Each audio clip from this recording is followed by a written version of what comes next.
Good morning, good evening, everyone. Uh, let's begin with our next video. Here we will be discussing about Angular, how we can start Angular. So in our previous video, you saw that we have already set up the Angular on our local machine. The basic small project is I have set up for the demo purpose on my local machine. So you can see this is the file, and we will directly go to the app module to see if everything is up to date. Now you can see the Angular is up and running, everything is up to date. We'll start from the basic of Angular and we'll go to the advanced level soon in future.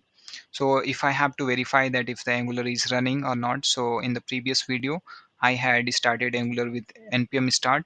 So you can see this is the command prompt, and if you see, this is the command which I have ran to start the Angular application. So now it has started and now it is successfully compiled and it is listening to 4200. So let's copy this URL, go back to the browser, and there we can just paste this and we'll hit the enter, and we'll see the you can see the you can see the application is started and everything is up to a point. There is nothing, there is no error at all. Application is working absolutely fine.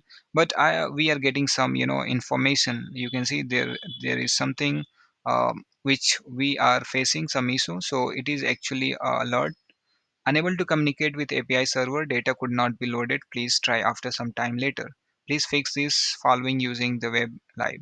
So basically, what is happening? The application has started and it is trying to connect with the API, but actually, I have not set up the API part on my local machine, so that's why the connection is broken, and because of that, um, this is not allowing the site data to be rendered on the UI. So what we'll do, we'll go to create part. So basically what is happening, this is the create page. This is the basic page we will talk about in the next video, but you can see the Angular application is up to date setup, and if you click on refresh it is not working.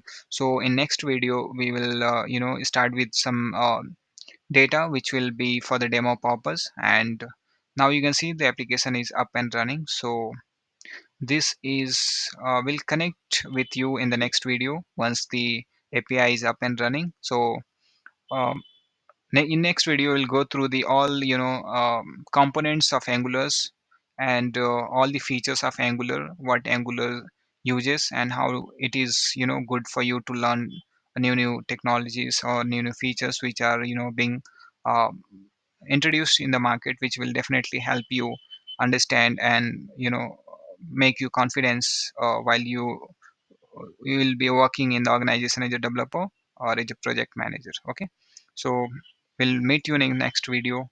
Till then, take care. Bye.